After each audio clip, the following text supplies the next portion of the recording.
Hello दोस्तों, आज बात करेंगे अपरिमेय समुच्चय क्या होता है। कक्षा 11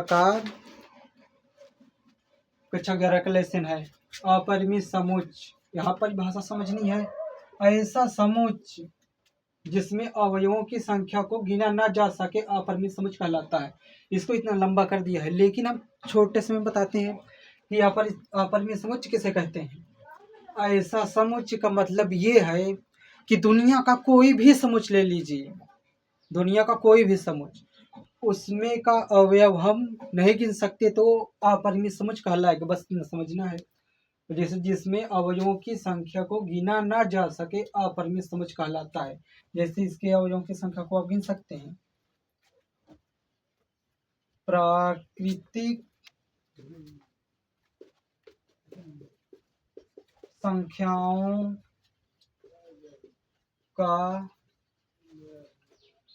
समुच्चय, प्राकृतिक संख्याओं का समुच्चय। अभी ये प्राकृतिक संख्याओं का समुच्चय ये भी नहीं बोला कि 10 से कम या फिर 10 से ज़्यादा, इसलिए ये हम इसे नहीं गिन सकते। अगर 10 से कम ज़्यादा बोल देता तो हम गिन सकते, हम इसे नहीं गिन सकते। इसका रोस्टर रूप में लिखना है तो इस तरह लिख सकते हैं 1 2 3 डॉट डॉट डॉट। इसको गिन सकते हैं, नहीं गिन सकते, इसलिए ये अपरिमेय समुच्चय है। धन्यवाद दोस्तों, आगे बात करते हैं। उदाहरण है, दूसरा उदाहरण है जैसे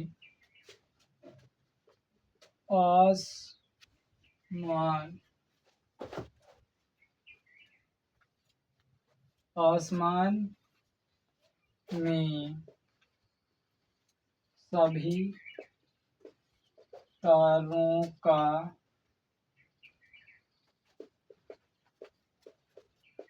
समुच्चय। आसमान में सभी तारों का समुच्चय।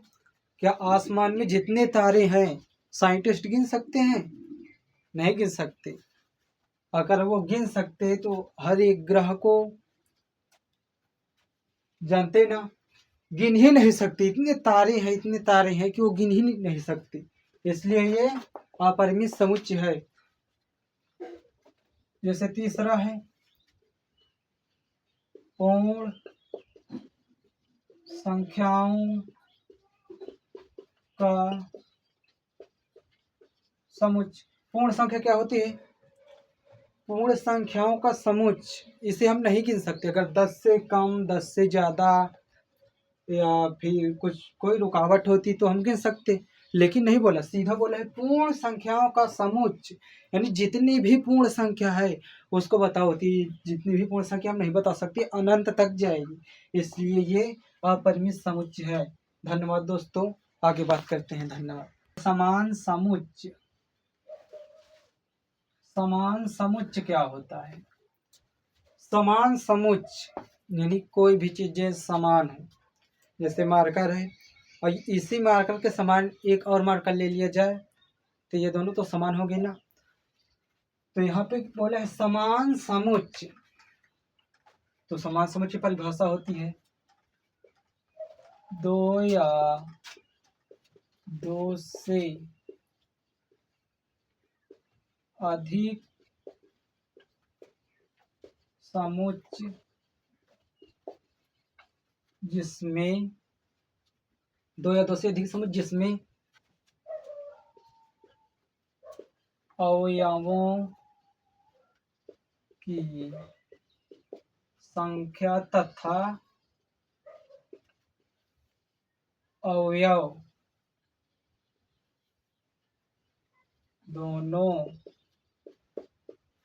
समान हो, समान समुच्चय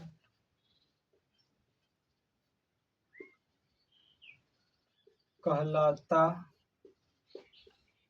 है। Full stop. अब यहाँ परिभाषा दी गई है दो या दो से अधिक समुच्चय।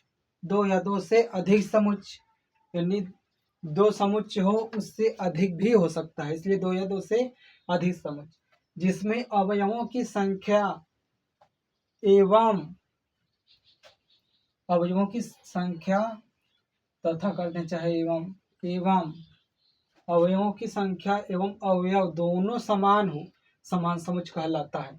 अब अवयवों की संख्या किसे कहते हैं?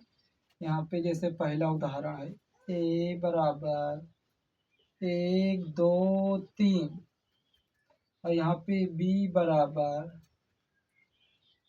4, समान होना चाहिए, समान लेना है, इसलिए 1 2 3।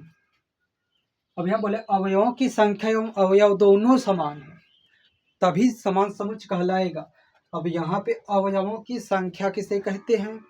अवयवों की संख्या जैसे इसे ये एक अवयव है और ये भी एक अवयव है, ये भी एक अवयव है, तो अवयवों की संख्या कितनी होगी?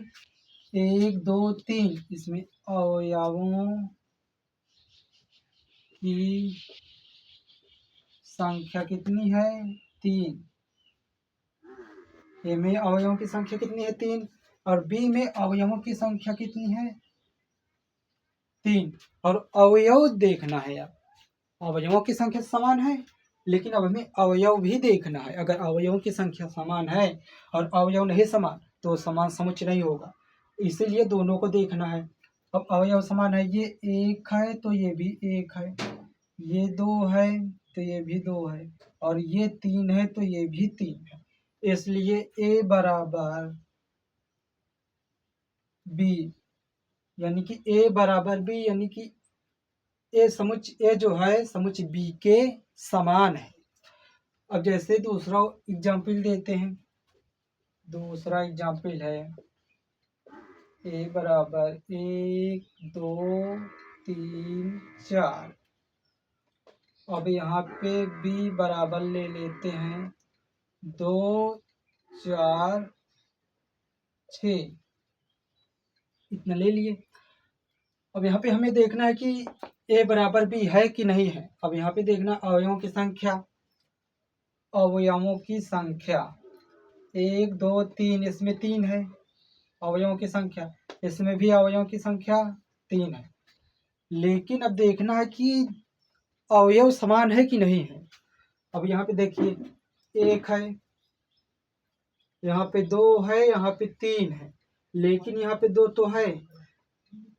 ऐसा नहीं करना कि मतलब कि इसमें 1 2 3 ए के अगर कोई भी अवयव समान मिल जाए बी में तो ए बराबर बी होगा, नहीं होगा। सभी अवयव समान होने चाहिए। यहाँ पे देखिए 2 समान है अवयव है, लेकिन 4 समान है, इसमें नहीं है।